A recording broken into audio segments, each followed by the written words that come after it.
The Atlantic found that people who were both successful and famous in the arts died way sooner than those who weren't, or those who were in other fields. Okay, well, then I don't have that problem. The average... I have other problems. Yeah, I don't have this problem. The average age of death of performers and athletes was about 72, a little after 72 years old.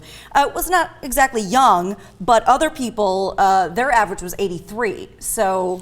Business people who were successful but not famous were at 83. Right. The average guy's at 78.7. So the business guy, not only is he usually better off financially, but apparently his health is better off too. Yeah. But if you're a performer and you were rich and famous, that apparently doesn't help. It hurts. And you'd think like, well, they have access to, you know, personal trainers and all the best medicine and doctors and whatever. They said the stress kills them, and they're more likely to be chronic smokers, which I kind of thought that was over. I don't really feel like people are smoking anymore. No, it's over, but they looked at the New York Times obituary page between 2009 and 2011, and they judged that as a rough guide to success. Right. You don't get an obit in the New York Times unless you had some success in schlub, your field, right? And so now remember the stars of the past who are dying at 77. Right.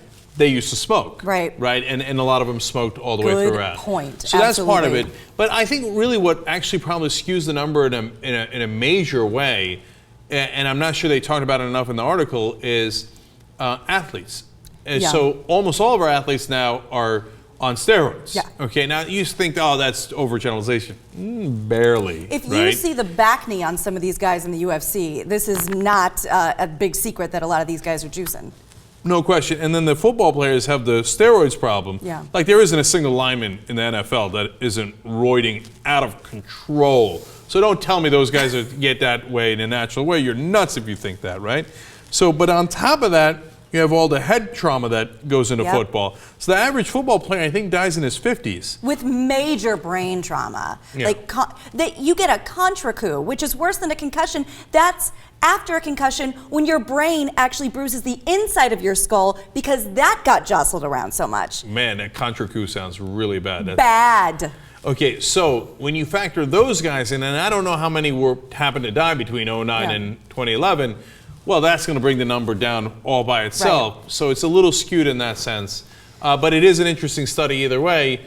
Now, obviously, correlation does not equal causation.